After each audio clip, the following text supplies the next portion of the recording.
There's a crisis unfolding in this country, and it's happening in animal shelters in our communities. These animals are part of our world. Your money goes to programs and initiatives that support these animals, and they need your help more than ever. First, let's define the problem. Animal shelters are overpopulated. According to Humane Society of the U.S., every 13 seconds, a healthy, adoptable dog or cat is euthanized in a shelter. This comes out to approximately 3 million animals each year. And get this, 80% of these dogs and cats are healthy and could have been adopted. Heartbreaking, but there are solutions. Whether you're able to volunteer your time, donate money, foster and/or adopt, these are all ways you can help alleviate the stress in shelters. It comes down to education and conversation. Start by stopping by your local animal shelter to talk with staff and volunteers about their needs. Another solution, getting your animal fixed. What are your thoughts on spay and neuter? It's necessary to solve the problem of animal homelessness in Houston, Texas, and the South. Tama Lundquist is co-president of Houston Pet Set, a nonprofit organization that aims to end homelessness of companion animals and alleviate their suffering. Tama admits spay and neuter, even as a solution, presents problems. Accessibility to spay and neuter, is that a concern? Absolutely. We know there are veterinary deserts in Houston, 30-mile radius where there are no vets, let alone vets who will do spay and neuter. If we can provide access to free spays and neuters, or at least low-cost spays and neuters, we reduce those numbers significantly. How do you do that? We did it by providing a mobile unit that goes into the communities that are the most underserved in the veterinary field. Our veterinary unit runs 4 days a week, every week. Once we put it out onto social media, in 2 weeks, we had 6,000 requests. That's just on social media. For people needing their pet to be spayed or neutered.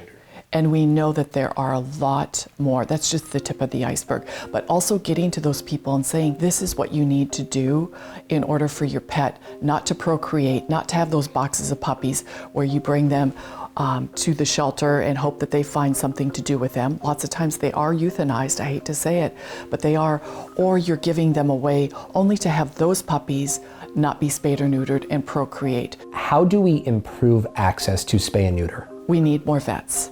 We absolutely need vets to do this. If you're a vet and you have a spare 2 hours a week and you can knock out 3 or 4 of these, we'd be happy to pay for those as long as you could do them. But we need the vets. That's really where there is a lack of source for us. We also need the mobile units to go into the communities that are underserved or the lower socioeconomic areas and offer these free services. While most veterinary practices offer spay and neuter services, the procedures can be expensive. There are options for low cost and free spay and neuter, similar to Houston Pet Set's initiative. What are you doing to provide more access to spay and neuter for folks here in Montgomery County? So we have a low-cost clinic here. Aaron Johnson is director of Montgomery County Animal Services. Do you believe spay and neuter is a solution?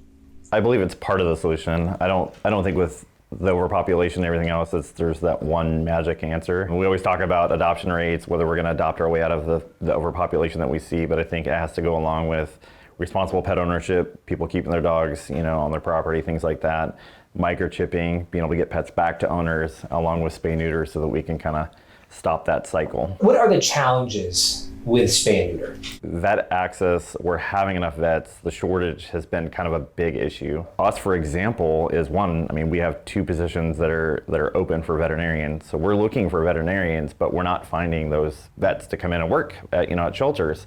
And shelters are seeing this all across the country. We're seeing a lot of vets that are just kind of doing this contract work. They're making more money doing it that way. Going towards the age of retirement, a lot of those, just with COVID retired, and we kind of had 2 things happen at once that really impacted the vet shortage. MCAS, in conjunction with Bissell Pet Foundation, recently held a free spader and neuter clinic. We did close to 450 spay neuters in that week, and we plan on doing more of those. The Empty Shelter Project, started by Canine Angels Rescue, pulls dogs off of euthanasia lists at local shelters. The project is committed to providing free spay and neuter, microchipping, and vaccination services to underserved neighborhoods throughout Harris County.